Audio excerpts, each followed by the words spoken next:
जय श्री कृष्णा, राधे राधे। आप सबको कामदा एकादशी की बहुत बहुत शुभकामनाएं।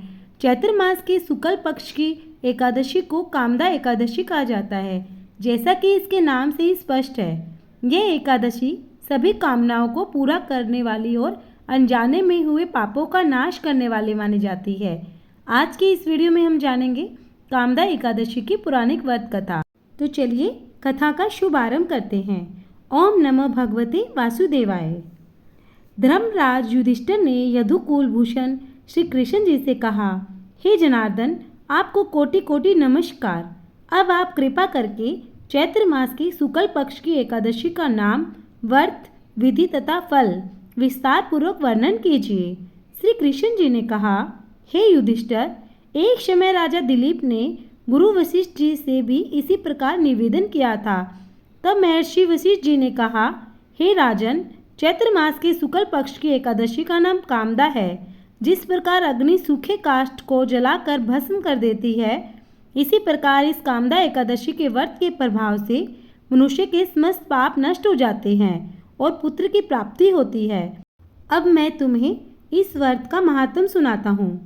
प्राचीन काल में एक रतनपुर नामक नगर था। उस नगर में ऐश्वर्यवान राजा पुंडरीक राज्य करता था। वहाँ पर अनेक गंधर्व, किन्नर और अप्सराएं निवास करते थे। उसी नगर में ललिता और ललित नाम के दो स्त्री पुरुष अत्यंत वैभवशाली घर में निवास करते हुए विहार किया करते थे।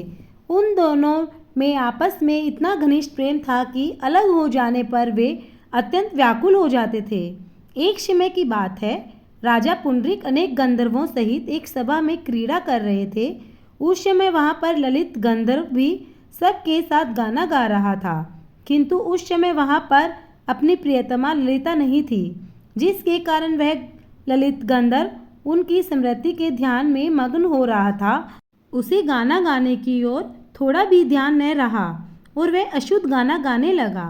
इसकी चुगली नागराज कर्कटक ने राजा पुंडरीक से कर दी, जिसके कारण राजा ने क्रोध करके ललित को श्राप देते हुए कहा, रे दुष्ट, तू मेरे सामने गाता हुआ भी अपनी स्त्री की स्मृति कर रहा है, इसलिए मैं तुझे श्राप देता हूँ कि तू कच्चा मांस और मनुष्य भक्षण करने वाला राक्षस हो जा।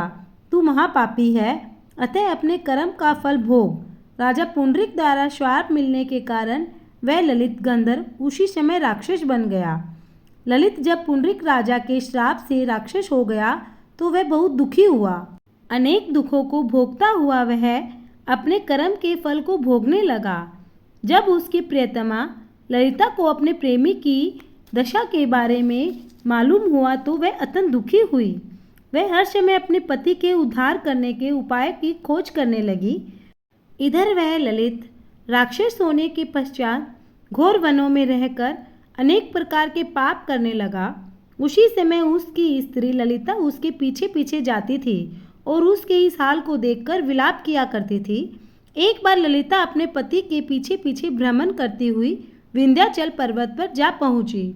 उस स्थान पर श्रृंगी ऋषि का आश्रम था। वह वहां पर ऋषि को देखकर ललिता उनके पास जाकर हाथ जोड़कर प्रणाम कर विनयपूर्वक बोली, हे मुनि, आप मेरी विपत्ति का निवारण कीजिए। ललिता की बात सुन श्रृंगी ऋषि ने कहा, हे सुभगे, तुम कौन हो और यहाँ पर किस प्रकार से आई हो तथा तुम पर क्या विपत्ति आई है?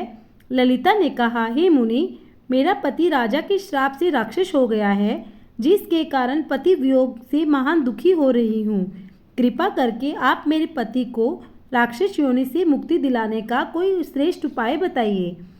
श्रृंगी ऋषि ने कहा, हे गंधर्व कन्या, सुनो, चैत्र मास के शुक्ल पक्ष की एकादशी कामदा एकादशी आने वाली है। उसका उत्तम व्रत धारण करने से मनुष्य के समस्त पाप शीघ्र ही नष्ट हो जाते हैं। यदि तू इस व्रत को करके उसका पुण्य अपने पति को संकल्प कर देगी तो तेरा पति शीघ्र ही राक्षस योनि से मुक्त हो जाएगा। मुनि द्वारा बताने पर चैत्र मास के शुक्ल पक्ष की कामदा एकादशी का ललिता ने विधिवत व्रत धारण किया और द्वादशी के दिन ब्राह्मणों के सम्मुख भगवान से प्रार्थना करती हुई बोली, हे प्रभु, मैंने जो यह व्रत किया है उसका फल मेरे पतिदेव को प्राप्त हो और राक्षसी योनि से मुक्त हो जाए। इस प्रकार ललिता द्वारा कामदा एकादशी के प्रभाव से उसके पति ललित की राक्षस देह छूट गई और उसे अपनी प्रथम देह प्राप्त हुई। तब वह अनेक सुंदर वस्त्र आभूषणों से अलंकृत होकर अपनी प्रेयसी ललिता के साथ आनंद से विहार करने लगा। श्री कामदा एकादशी के प्रभाव से वे दोनों पहले के अपेक्षा अब और भी अधिक सुंदर हो गए और पुष्पक विमान में बैठकर स्वर्गलोक को चले गए। हे राजन, इस व्रत के प्रभाव से मनुष्य राक्षस योनि और ब्रह्म हत्या आदि भयंकर पापों से छूट जाता है और इस व्रत के प्रभाव से मनुष्य को बैकुंठ धाम की प्राप्ति होती है। तो कामदा एकादशी का व्रत अवश्य करें। जय श्री कृष्णा, जय श्री राधे।